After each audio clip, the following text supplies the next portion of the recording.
Oi pessoal, hoje é 20 de julho de 2020, eu desejo que esteja tudo bem com vocês.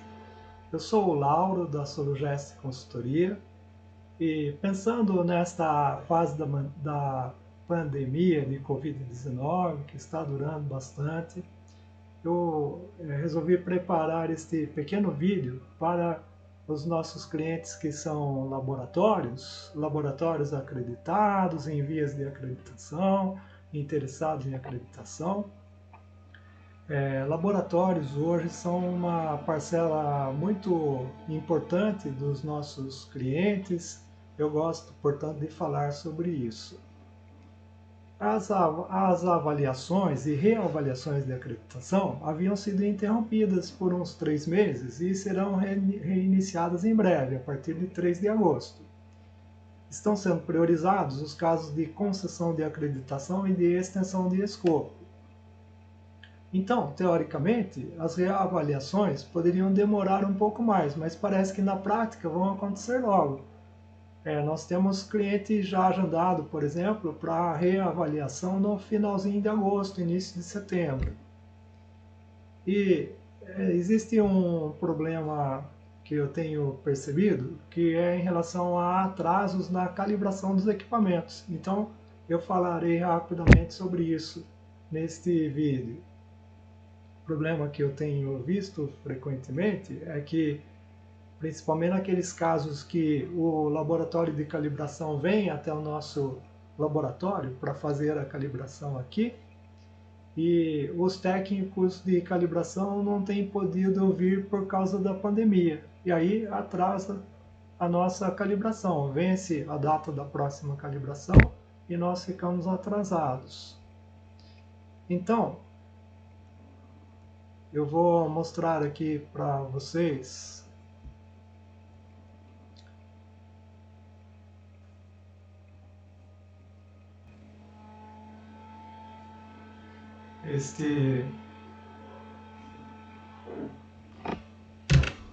tem um documento de referência. Esse documento foi enviado pela chefe da DICLA, Divisão de Acreditação de Laboratórios, da CGCRE, foi enviado para os gerentes dos laboratórios há um tempinho atrás, e é um documento emitido pela Cooperação de Acreditação Interamericana. O nome do documento é Guia para a Manutenção da Rastreabilidade Metrológica durante a Pandemia de Covid-19. Então, vou passar para vocês um resumo do que diz esse documento.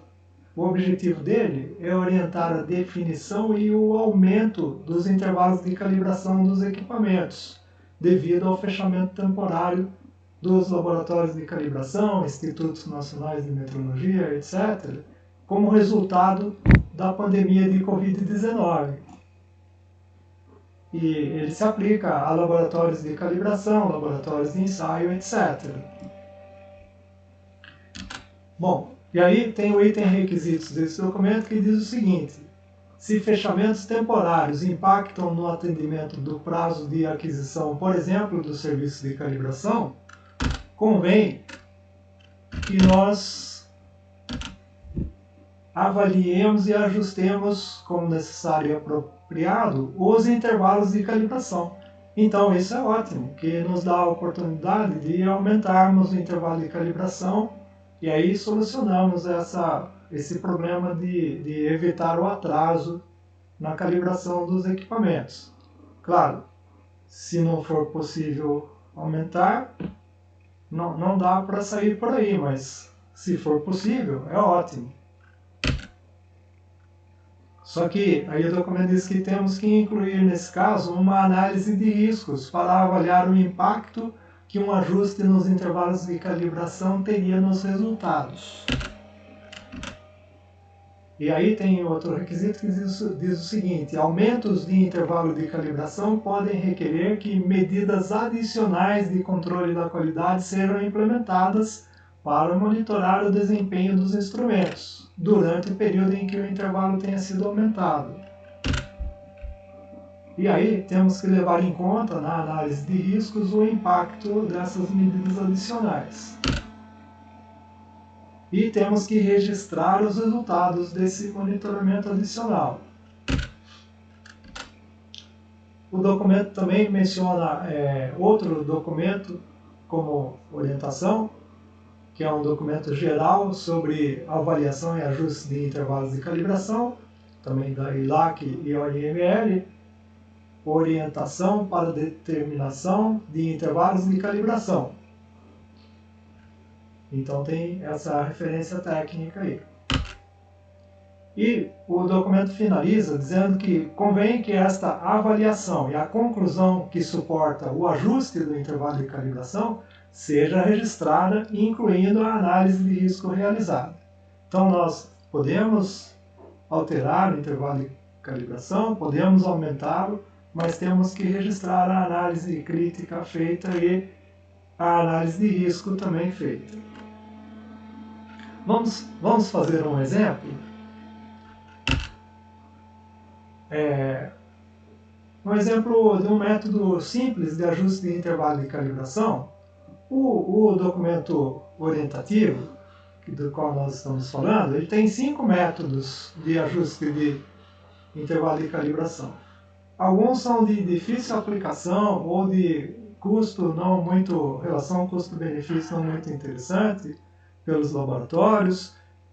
Os 5 métodos não se aplicam todos a todas as situações, dependendo da situação, um dos métodos é aplicável, em outras situações não. Alguns têm algumas desvantagens importantes, e talvez o método mais simples é o método 1 do documento, também tem algumas desvantagens. Por outro lado, o documento é orientativo, então é possível nós utilizarmos um método que não seja exatamente igual a um daqueles 5 métodos, desde que seja um método razoável e seja, então, seria bom documentar esse método dentro do nosso sistema. E aí eu estou fazendo uma adaptação do método 1 do documento orientativo. E para vermos esse método, vamos a um exemplo. Um laboratório possui 3 buretas digitais do mesmo modelo de 50 ml e resolução 0,01 ml. O intervalo de calibração atual é de 1 ano e o erro máximo admissível é de 0,05 ml. Então nós estamos supondo que por algum motivo, por causa da pandemia, ou porque os laboratórios de calibração que nos atendem fecharam, ou por uma questão de logística, não está sendo possível realizar a calibração. E aí, então, vamos pensar aí como poderia ser um critério. Vamos supor o caso em que eu tivesse um resultado de calibração só das 3 buretas. Nesse gráfico, nós estamos vendo os pontos em vermelho definem o erro máximo admissível. Os pontos em amarelo, 80% do erro máximo admissível. E os pontos verde, azul e preto, os erros encontrados na calibração dos equipamentos. E nós temos, então, todos os resultados dentro de 80% do erro máximo admissível. E aí, o critério poderia ser, nesse caso, aumentarmos o intervalo em até 50%. Esse número, até 50%, é uma sugestão qualquer, é só um exemplo, cada um pode definir o seu. O documento que estamos discutindo não fala em quanto aumentar. Eu sugiro não deixarmos livre para aumentar 10, 20, 30, 40%. Os intervalos ficariam depois com números quebrados, muitos intervalos diferentes. Fica difícil para nós gerenciarmos o nosso programa de calibração. Então, sugiro assim um número redondo, até 50%, nesse caso era de 1 ano o intervalo, aumentaríamos para 1 ano e meio. Mas vamos a um exemplo agora que dessa uma calibração só eu tivesse os instrumentos fora do erro máximo admissível.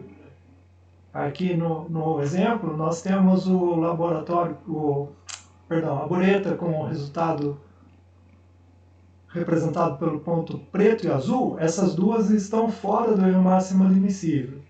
Então não só não dá para aumentar, como nós deveríamos diminuir o intervalo, porque com o intervalo atual, elas se descalibraram e quando fui calibrar novamente, o erro estava muito grande.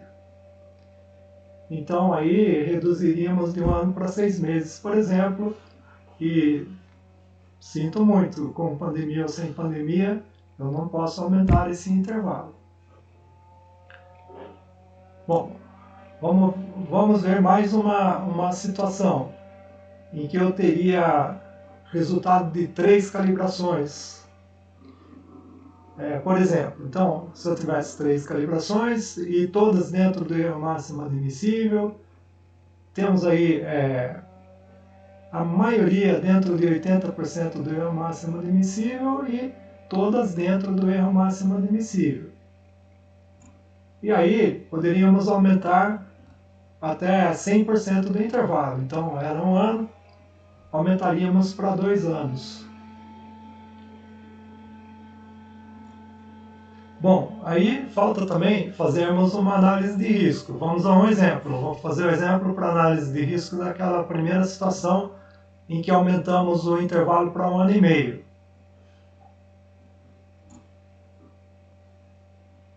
Aí vamos analisar o risco assim. Se alguma bureta se desajustar antes da próxima calibração, se descalibrar, qual que é a consequência disso? Pode ser grave, especialmente se o erro passar a ser grande depois que o equipamento se descompensou. Bom, então, consequência grave. E a probabilidade? Qual a probabilidade que o equipamento se desajuste? Não sabemos muito bem, porque o nosso histórico é muito reduzido. E então a probabilidade pode não ser muito pequena. Poxa, então o risco pode ser grande. Então, se o risco pode ser grande, eu não poderia aumentar o intervalo. Bom, mas podíamos contornar a situação introduzindo uma checagem intermediária, por exemplo, mensal ou semanal, né? E se eu uso numa faixa de trabalho, às vezes, nesse caso, nesse exemplo aí, eu usaria numa faixa de trabalho pequena, eu poderia então fazer a checagem intermediária em 1, 2, 3 pontos só da escala, e poderia fazer a checagem intermediária com água pura e balança analítica, por exemplo, a temperatura de referência, que é uma forma bem rápida, tem um custo pequeno para fazermos essa checagem intermediária, e aí então faríamos a análise de risco novamente. A consequência continua a mesma, é grave se acontecer uma descalibração do equipamento no meio do caminho. Mas e a probabilidade de utilizarmos o equipamento se ele passou a ter um erro grande depois de ter uma descompensação? Aí a probabilidade ficou pequena, porque se acontecer, eu detecto. E aí, detectando, eu não vou usar aquele equipamento que se descalibrou. Aí meu risco ficou bem pequeno e dá para conviver com essa situação. Bom, então aí é só registrar a análise que foi feita, incluindo a análise de risco, e aumenta o intervalo de calibração para 1 ano e meio, por exemplo. Muito bem, pessoal. Era isso que eu tinha para dizer hoje. Foi um prazer muito grande falar com vocês. Se você gostou, dê um like aqui no YouTube. E agradeço muito. Um abraço a todos. Até a próxima.